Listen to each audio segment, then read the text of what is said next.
Hello, അപ്പം നമ്മൾ രാവിലെ ഒരു വീഡിയോ ഇട്ടിട്ടുണ്ടായിനി നമ്മുടെ ക്യാമറാമാന്റെ ബർത്ത്ഡേ ആട്ടാ. അപ്പൊ വലിയ ആഘോഷങ്ങളും കാര്യങ്ങളൊന്നും ഇല്ല.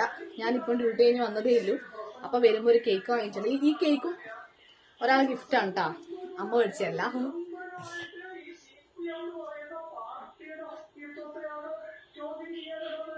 ഞാൻ വായിലിട്ട് തരാം, ഞാനല്ലേ തരണ്ട്.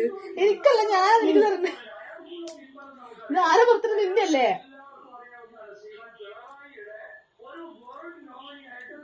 ക്യാമറക്ക് മുമ്പിൽ വരാൻ താല്പര്യമില്ലാത്ത ആൾക്കാരൊന്നും നമ്മൾ കൂട്ടിയിട്ടില്ല. അപ്പൊ നമ്മൾ തൽക്കാലം നമ്മൾ രണ്ടാളും മാത്രമേ ഉള്ളൂ. കേക്ക് പീസായി കഴിഞ്ഞിട്ട് ആർക്കെല്ലാം കൊടുക്കുന്നതായിരിക്കും. അപ്പോ നമ്മളെല്ലാ വർഷത്തെ ബർത്ത്ഡേയും വേറെ കൂടെ ഇങ്ങനെ തന്നെ അല്ലേ പറഞ്ഞിട്ടാ. വലിയ നമുക്ക് അങ്ങനൊന്നുമില്ല അല്ലേ, നിറയെ ബലൂണ് തൂക്കുക അങ്ങനത്തെ ഒന്നുമില്ല. നമുക്കിങ്ങനെയാണ് നമ്മുടെ സന്തോഷം. കുറെ തിന്നണ്ട വയറ് കിടക്കും. അപ്പം ഞാൻ ജോലി ചെയ്യുന്ന സ്ഥലത്തുള്ള കുറച്ച് ഫ്രണ്ട്സ് ഉണ്ട്, എൻ്റെ കുറെ ചേച്ചിമാരും. അപ്പൊ അവരൊക്കെ കുറച്ച് ഗിഫ്റ്റുകളും തന്നിട്ടുണ്ട്. അപ്പൊ ഞാൻ അത് കാണിച്ചട്ടെ. നീ എന്നെ വിടും.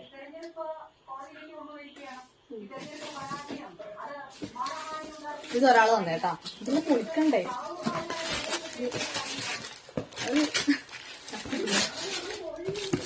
ഇത് നമ്മുടെ ഷൂവാ. എന്റെ ഒരു ഷർജി ചേച്ചി തന്നതാണ് കേട്ടാ. ഷൂ ആണേ. അതിന് അമ്മേന്റെ ബാഗിൽ ഒരു വാച്ച് ഉണ്ട്, അതിനോട്ട് എടുക്കുവാ. ഇത് എടുക്കണേ. അതൊന്നാമത്തെ. ഇത് രണ്ടാമത്തെ. ഇത് നമ്മുടെ മുതലാളിന്റെ വക കേട്ടാ. ഞാൻ ജോലി ചെയ്യുന്ന സ്ഥലത്തെ കുറെ നാളുകൊണ്ടുണ്ട് ആർസിക്കാർ എന്ന് പറയും. ഇതാണ് നമ്മുടെ ആർസിക്കാർ. എല്ലാ സുണിയിനകത്ത് ഉണ്ടാവും. വേമ്പേ എന്റെ ടൈമർ പോകുന്നു. അപ്പൊ നമുക്ക് എല്ലാം കാണിച്ചു കൊടുക്കാൻ പറ്റൂല. പിന്നെ ഒരു വാച്ചാട്ടാ. ഇത് പിടിക്കും. ഇതൊരു വാച്ചാന്നേ. ഇത് ഒരേച്ചിയാന്നേ കേട്ടാ. ദിവ്യേച്ചി തന്നേ. സമയം നോക്കാൻ പോലും അറിയില്ല. എന്നിട്ട് അവന് വാച്ച്. പിന്നെ ഇതെന്റെ പൗസേച്ചി തന്നേ കേട്ടാ.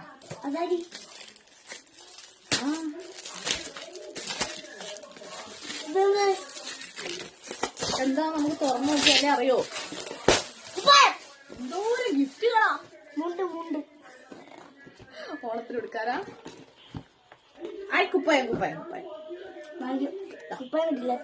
ഇഷ്ടപ്പെട്ട കളറ് കറുപ്പ്. നല്ല ടൗസർ. അപ്പം ഇതും ഒരേച്ചി തന്നത്. പിന്നെ വേറെ ഏച്ചി ഞങ്ങൾക്ക് പൈസ ആയിട്ട് വന്നു. അവന് ഇഷ്ടമില്ല, വാങ്ങിക്കൊടുത്തു പറഞ്ഞിട്ട് പൈസ തന്നു. പൈസ അമ്മേന്റെ അടുത്തുണ്ടേ, തരാവേ. പിന്നെ എന്റെ ഒരു ഫ്രണ്ട് ഉണ്ട്, എന്റെ കൂടെ തന്നെ ജോലി ചെയ്യുന്നോന്ന്. അവളും ഡ്രസ്സാ വാങ്ങി തന്നെ. അത് ഇവൻ രാവിലത്തെ ആ ഒരു വീഡിയോയിലിട്ട ബ്രൗണും അല്ലെ, ആ ഒരു ക്രീം കളറ് ട്രൗസറും അവളുടെ ഗിഫ്റ്റ് ആട്ടോ. അവൾ അന്നേ മേടിച്ചു തന്നെ. അപ്പൊ അത് ഇന്നലെ ഇട്ട്, അന്നേ ഫോട്ടോ എടുക്കുമ്പോ ഇട്ട്, ഇന്ന് സ്കൂളിൽ പോകുമ്പോ അതന്നെ ഇട്ടു. അപ്പൊ ഇങ്ങനെയൊക്കെ ആയിരുന്നു നമ്മുടെ കാര്യങ്ങള്. അപ്പൊ എനിക്ക് എല്ലാവരും കുറെ ആൾക്കാർ ഹാപ്പി ബർത്ത്ഡേ പറഞ്ഞിട്ടുണ്ട് നിന്റെ അടുത്ത്. അപ്പൊ എല്ലാവർക്കും താങ്ക്സ് പറ. അങ്ങനെയാണ്. അപ്പൊ നമ്മള് വീഡിയോ ചെയ്യാൻ തുടങ്ങിയപ്പോ നമുക്ക് ഇത്ര എന്താ പറയാ ആൾക്കാർ നമ്മുടെ ഹാപ്പി ബർത്ത്ഡേ പറയാനുണ്ടാവുന്നു. അതന്നെ വലിയൊരു സന്തോഷം. പിന്നെ വെച്ചാ എന്താ പറയാ, ഒന്നുമില്ല, ഇങ്ങനൊക്കെ തന്നെ. ഇന്ന് സ്പെഷ്യൽ ഉണ്ടോന്ന് വെച്ചാൽ സ്പെഷ്യൽ ഒന്നുമില്ലേ, നമുക്ക് എപ്പോഴും ഇല്ല പോലെ തന്നെയാണ് നമ്മളെ കാര്യങ്ങള്. അപ്പൊ നീ സന്തോഷായിനാ, ഇഷ്ടായിനാ? അപ്പൊ എല്ലാവർക്കും ഒരു ഉമ്മ കൊടുത്തേ. ഗിഫ്റ്റ് തന്ന എല്ലാവർക്കും ഒരു ഉമ്മ കൊടുത്തേ.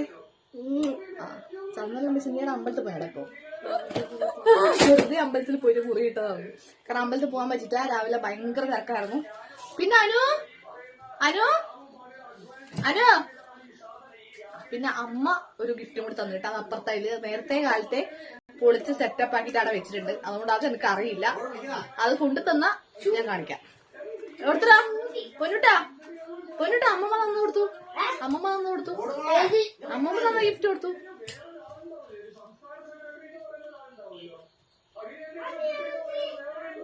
ഇതൊക്കെ എന്താണ് ഗൈസ്?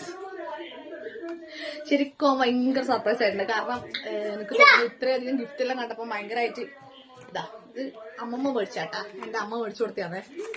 ഈ അമ്മക്ക് അറിയില്ല, ഇതൊന്ന് കുഞ്ഞു കളിക്കേണ്ട പ്രായമല്ല. മോൻ വളർന്നത് അമ്മമ്മ അറിഞ്ഞില്ലേ? ഇതൊന്നും കളിക്കേണ്ട പ്രായമല്ല. എന്നാലും ഇതിപ്പോ നമുക്കായാലും കാണുമ്പോ ഒരു ഇത് തോന്നുന്നുണ്ട് കേട്ടാ. കൊറേ ഉണ്ട് ഇതിനകത്ത് പലതരം കളർ ഇട്ടാ. ഇന്നലെ ചെവിതല ഉണ്ടാവില്ല ഇതിങ്ങനെ നല്ല ഭംഗിയുണ്ട്. അപ്പൊ ഇത് ഒരു ബോക്സ് നിറച്ചു. അങ്ങനെയൊക്കെയാണ് കാര്യങ്ങൾ. അപ്പൊ ഞാൻ വേഗം വീഡിയോ എടുത്ത് വെച്ച് ഞാൻ വന്നിട്ട് കുളിയെല്ലാം കഴിഞ്ഞ് വേറെ ഡ്രസ്സെല്ലാം ഇട്ടിട്ട് വീഡിയോ എടുക്കാന്ന് വിചാരിച്ചു. പക്ഷെ നടക്കൂല, ഇവിടുത്തെ കാലാവസ്ഥ അങ്ങനെ ആയതുകൊണ്ട് പറയാൻ പറ്റൂല.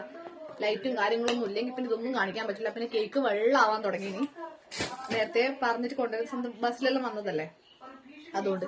അപ്പൊ എന്തായാലും നമ്മുടെ ബാക്കി വിശേഷങ്ങളൊക്കെ നമ്മള് അടുത്ത വീഡിയോസിൽ പറയുന്നതായിരിക്കും. അപ്പൊ ടാറ്റാ.